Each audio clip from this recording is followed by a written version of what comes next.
Author's House.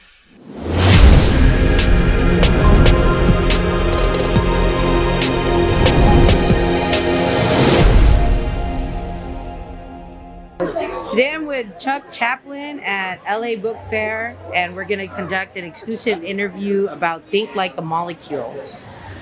Chuck, can you tell us about you and your journey as a writer, journalist, and former Disney communications executive? How have these experiences influenced your approach to writing Think Like a Molecule? Thank you for that question. Well, I was an executive at the Walt Disney Company, and I found myself inspired by the creative people at the company there, and even inspired by the pixie dust that Tinkerbell drew across the sky when she flew in front of the Magic Castle. So I realized that our inspiration in our minds is a little bit like that popping of pixie dust. So I'm thinking like a molecule, realizing that our thoughts are moments of firecrackers of inspiration. What inspired you to write Think Like a Molecule? Can you share any personal anecdotes or pivotal moments that led you to explore the concept of thinking like a molecule?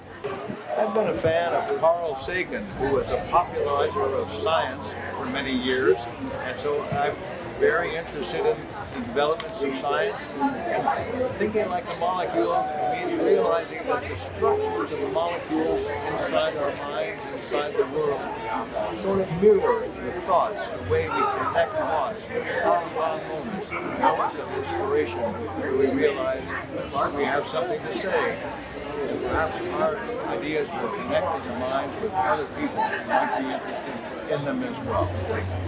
Your book delves into the profound connection between the physical world and our thoughts. Could you elaborate on how you came to understand this connection and why it's important for readers to contemplate? I find it very important to realize that scientists have discovered and described the structure of nature with their experiments. So thinking of Einstein and other scientists, and I realized that those structures of molecules, the way matter is formed, and the way the universe is formed, attracted and connected gravitationally, is in some way similar to our ideas. The way ideas circle around in our minds connect with other ideas in the world, and the way the world has ideas floating around, come to us on television and through conversation with people, and inspire new thoughts in our minds. So the physical connections of matter are sort of mirrored, and those connections in our society between sources of communication that we like. As a writer with diverse experiences, how did you navigate the process of distilling complex scientific concepts into accessible language for a broader audience? What challenges did you face in this endeavor?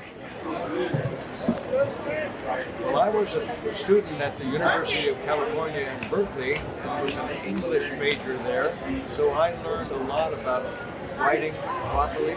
But my father was also a writer, a journalist with the Los Angeles Times and the Time magazine. So I took inspiration partly from him, but also from Carl Sagan, who was a popularizer of science back in the 80s and 90s.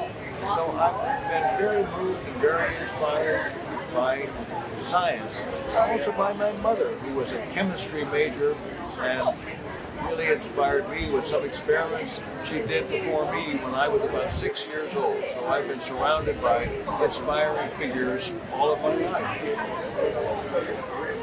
Think Like a Molecule touches on the idea of accidental creativity leading to intentional innovation. Can you share some examples from your own life where accidental discoveries or experiences have sparked intentional creative endeavors? Well, one of the things that inspired me to write the book, Think Like a Molecule, is just the simple realization that after some great powerful being said, "Let there be light," that the entire universe began circulating and creating matter. And over the process of 14 billion years, that matter came together, coalesced, and created thinking minds. And I consider that one of the greatest miracles that could ever have happened.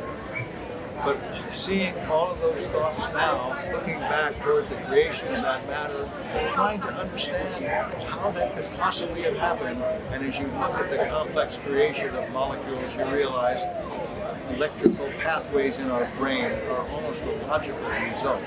Therefore, thoughts have emerged from emerge naturally. Your background involves involvement in volunteer organizations promoting peace and understanding. How does the message of your book align with these values? And how do you envision it contributing to positive change in the world? Well, I've been a member of Toastmasters groups for a long time, which teach people and give people experience in public speaking. So I've really felt for a long time that speaking through Toastmasters, learning to be a better speaker is a great way to connect myself to other minds that might like to engage with me. And I think that's a talent that our entire human species of 8 billion people on the planet are doing every day, talking with business leaders, talking among friends and family to develop new businesses, new better ways of living. And I find that very inspiring thought that the level of thinking minds on our planet potentially will change the course of the universe in the future. In Think Like a Molecule, you explore the notion of limitless potential and imagination. How do you encourage readers to tap into their own creativity and explore the boundaries of their potential?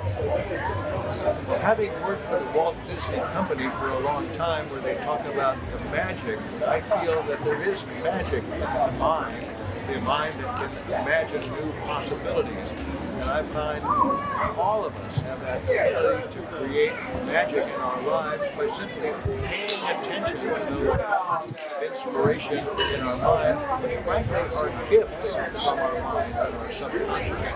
New ideas pop into our head and we say, I'm going to do that today. That's a moment of self-actualization, self-propelling into a future of new opportunity. We've got the power in our imagination to save ourselves, to create prosperity, and to ultimately save the world from its many dangers. The title Think Like a Molecule suggests a shift in perspective. How do you hope readers will change their thinking after engaging with your book? Think Like a Molecule is meant to be an inspiring source of self-knowledge and self-awareness. We all have those moments in our minds when we have what I call a twinkle of realization, a new thought pops into our imagination. Can we recognize it? Can we capture it? Can we perhaps use the skill of writers to write it down and say that moment of inspiration that perhaps has never existed on our planet before can be written down, can be communicated to other people with the possibility of improving life on the planet. Can you share a glimpse into your upcoming novel, Wand, and how it complements the themes explored in Think Like a Molecule? What insights or lessons do you aim to impart through your fiction writing?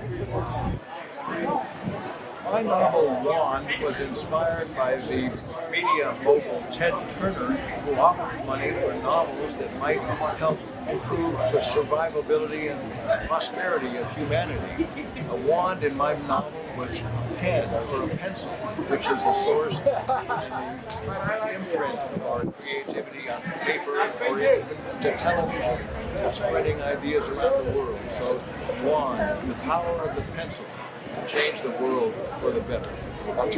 Lastly, what advice would you offer to aspiring writers who are embarking on their own creative journeys? And how do you see your future projects continuing to inspire and empower readers? Well, I find the power of human imagination to be one of the greatest sources of hope on our planet. And I really hope that we can take that moment of understanding about the importance of human imagination, the ability to write, to put down ideas, to create movies, television shows that can spread hopeful ideas for the sustaining of our human experiment on this planet. So I hope that Thinking Like a Molecule will suggest that thinking about the power of our physical brains to create hope in our world is something that will spread and to create hope throughout the 8 billion of us on the planet. Now, Chuck, can you share with our viewers where they can purchase your book? Well, the books are available online through Authors Press, through books, through websites, and through all sorts of every online publisher is available. But check out Authors Press, the publisher of the book, and also check out Amazon and the other major online purchase organizations. And can you share with us how your experience is working with Authors Press? Well, Authors Press has been a great support. Here we are at the Los Angeles Times Festival of Books with a great booth presented by Authors Press. And there's a lot of people, thousands of people streamed by me in the last hour and meeting all sorts of people. So I really appreciate the power and the expertise that Authors Press is bringing to presenting my work to the larger public. Well, thank you, Chuck, and we look forward to seeing you in the upcoming events. Thank you. Authors Press.